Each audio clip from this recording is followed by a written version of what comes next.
چالشید بریم با هم یکم میم ببینیم. بریم تو کارش. وقتی همه از موینی پور میگن ولی تو هنوزم وفاداری به تاینی. تاینی فور ایور. کارگران مصر باستان شیفت شب. ساعت 2 شب برقا. درود به شرفت. نه تو میگم واسه تار شد کسکی چرا گوشی تار شد؟ وای حالا بذار روش. آره برو دمت گم. این جانب در سایت های دانلود بازی کامپیوتری حداقل سیستم مورد نیاز، سیستم پیشنهادی، سیستم من.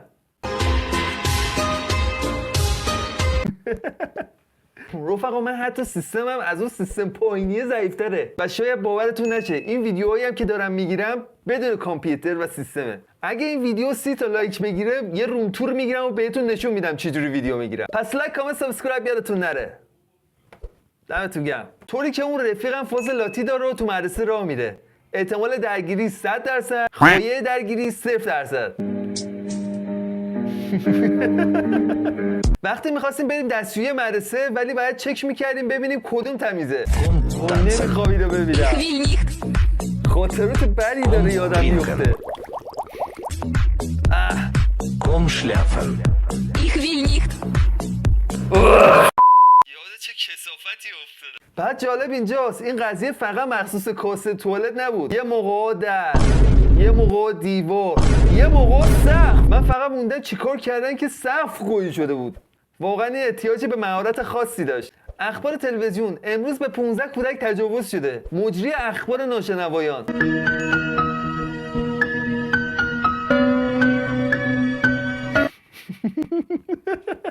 خدای منو ببخش نباید پی میخندیدم. خارجی ها بعد از باشگاه، ایرانی ها بعد از باشگاه. یه سیکاری بیا بکشی.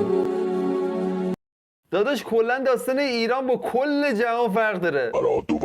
من دیگه میرم اصلا جای موندنی دیگه اینجا. صافت آشغال 100 دفعه گفتم تو بابای منو. آخه کلا قرمزی؟ آخه عین نافشو عین اون زیرشم باکن. وقتی با خانواده کلا قرمزی میبینی اون یه دونه دوستم 5 دقیقه قبل از امتحان بهتر از خود معلم درس رو توضیح میده. دمشون گرم خدایی. مخصوصا اون کسایی که تقلب میرسونن. دم اونا که دیگه خیلی گرمه. تو مهد کودک یه دختری بود که دوستش داشتم. هر چند وقت یه بار کتکش میزنم که معلم بگه باهاش آشتی کن و بوسش کن. دهنت سرویس. انسان هر 365 روز وقت زمین یه دور خورشید چرخید. منظورش اینه. اون کلاج پایین خراب شده، کلاج نداره ماشین.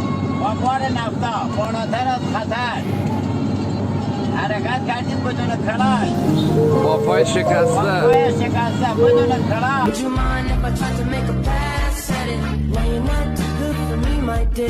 حق پرومک. موقعیت تو GTA سن اندرس 3 ستاره شدی و به آب پناه میبری.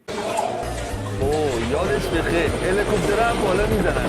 مکالمه معلم ریاضی و مدیر مدرسه که تو ترافیک مونده و بچه هم از مدیر خواستن که برن خونه.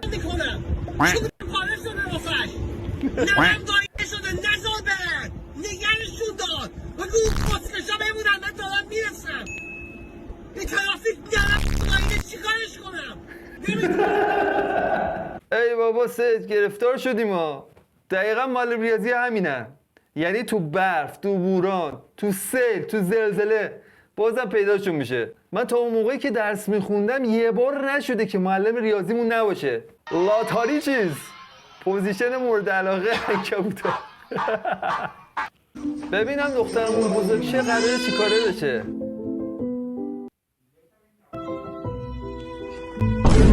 اوه She wants to be a doctor. وای بچه اومد اولی فنز رو برداشت. بعد اومد بابای درست کنه گفت نه بچه‌م میخواد دکتر بشه. دفتر جهانی فرزندان در خانواده. فقط 2 برادر. خیلی خوب بود. I'm Ana de Armas. What's your name? من ناچیز کسی نیستم.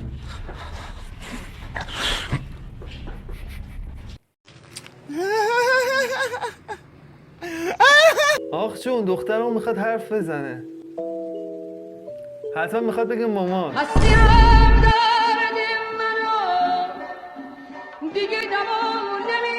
معلم وسط درس دادن من صحبت نکن. من تو وسط حرفای من درس داره. منی که دارم میبرنم پای دفتر. غلط کردم ببخشید غلط کردم دیگه گو هم بخوری دیگه فایده نداره. دختر وقتی به دنیا بیاد گوشش رو سولاخ میکنن. پسر قیچی. واو دیدنش هم درد داره. الان دیگه تکنولوژی پیشرفت کرده، قیچی به کار نمیبرن. فقط اونایی که دهه 80 به پایینن همه درد کشیده ها. دخترها وای نگار ناخونم شکست، نمیتونم بیام بیرون، برنامه رو کنسل کن. پسرها هندونک واقعا خوردنیه. میدونی؟ درسته حوادث پیش اومده ولی باید خورد تا جون بگیری که اینا بار کنیم بعد. واسه ما هیچ محدودیتی وجود نداره، ما کار خودمون رو میکنیم. وقتی معلم زبان نمره 970 داده بهت ولی تو کلاس حق نداری فارسی صحبت کنی، مجبوری انگلیسی بهش فوش بدی. You were started. I fucked your daughter in my last time, motherfucker. خیلی سم بود. وقتی خودت 3 از 10 هستی ولی یه زید 10 از 10 جور میکنی. You like me. Yeah. You've seen my profile picture. Yeah. You understand that I look like wet concrete. Whatever. One second.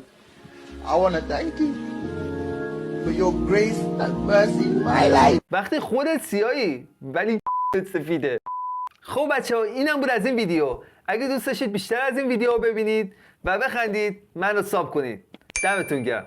لایک کامنت هم یادتون نره. تا ویدیو بعدی خدا نگهدار.